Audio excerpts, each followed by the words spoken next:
Captain James Reed stared at the transmission on his screen with a calm that belied the anger coursing through him. The Galactic Union had declared Earth a protected reserve, effectively ending all human expansion into space. The justification cited humans as too volatile and unpredictable to be trusted with interstellar capabilities.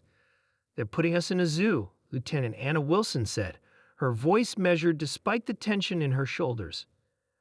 "After everything we'd done to appear cooperative," Reed replied, 5 years of diplomacy, trade, and technological exchange. The bridge of the Resilience fell silent. Earth's flagship had been humanity's pride, a vessel built with carefully limited weapon systems to appear non-threatening to their alien allies, a charade that had kept the peace. Until now, all ships reporting in, Sir, Communications Officer Mark Davis announced. "The entire Earth fleet is awaiting your command." Reed nodded. "It's time. Activate Protocol Omega." Throughout the ship, hidden panels slid open. Engineers removed false bulkheads, revealing advanced weapon systems that had been concealed since construction.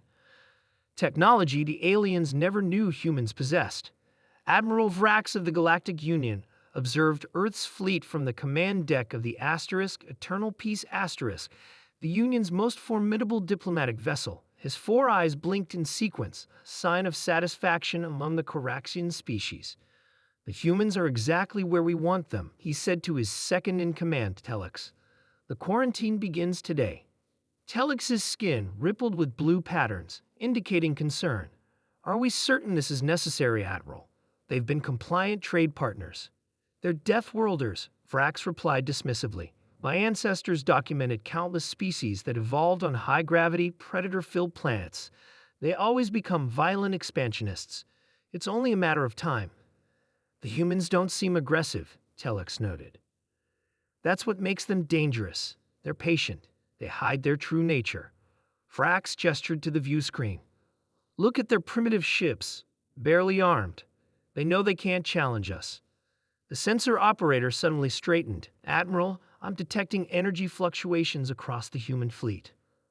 "Probably their engines failing," Vrax said with a dismissive wave. "Their technology is barely functional by our standards." Across the void of space, 50 Earth vessels simultaneously transformed. Armored plates shifted, revealing weapon ports that had never appeared on any schematic shared with the Galactic Union. Power readings tripled as reactors switched from standard mode to combat configuration.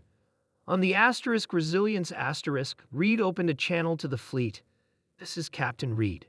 For generations, humanity survived on a planet that tried to kill us daily. We endured predators, natural disasters, and climate extremes. When we met the Galactic Union, we thought we'd found equals. Instead, they saw us as dangerous animals to be caged." He paused, looking at the faces of his crew, people who had trained their entire lives for this moment. "Today, we show them why Deathworlders are respected and feared. Today, we stop pretending." On the Eternal Peace alarms blared as sensors detected the sudden energy spike. "Impossible," Vrax whispered, mandibles clicking in distress. "Their technology is beyond anything they've shown us." "Admiral," the tactical officer called out, voice trembling.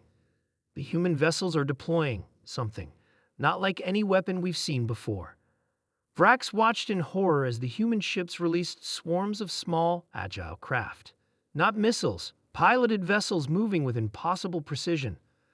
"Open a channel," he ordered. "Tell them we can negotiate." The first wave of Earth fighters surrounded the Union's diplomatic fleet within minutes.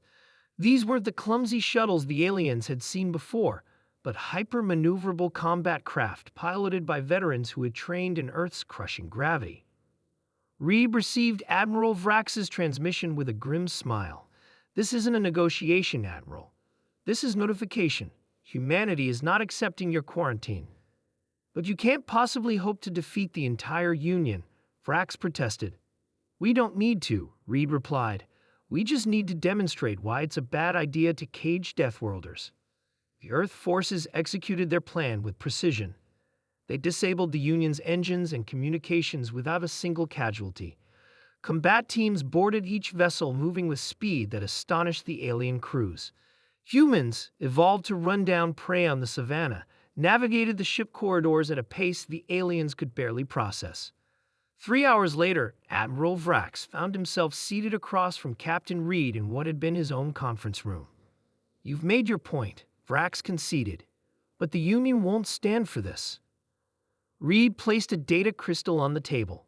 This contains evidence of violations of the Union's own founding principles, secret decisions to quarantine species based on their evolutionary history rather than their actions.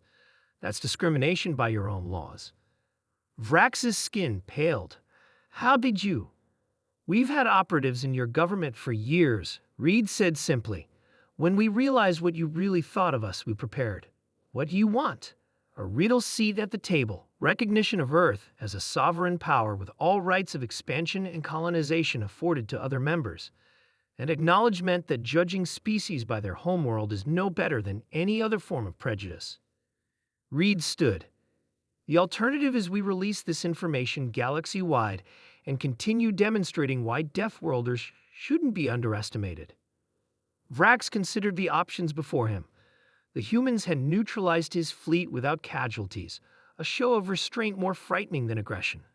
They had infiltrated the highest levels of Union government undetected. What else were they capable of? "The Union Council will hear your terms," he said finally. Reed nodded. "Good. Remember, Admiral, we never wanted conflict, but we won't be caged." As Reed left the conference room, Vrax realized the Union had made a catastrophic error. They had judged humans by their evolutionary past rather than their demonstrated actions. And in doing so, they had created exactly the threat they had feared. The Deathworlders were no longer pretending to be harmless, and the galaxy would never be the same.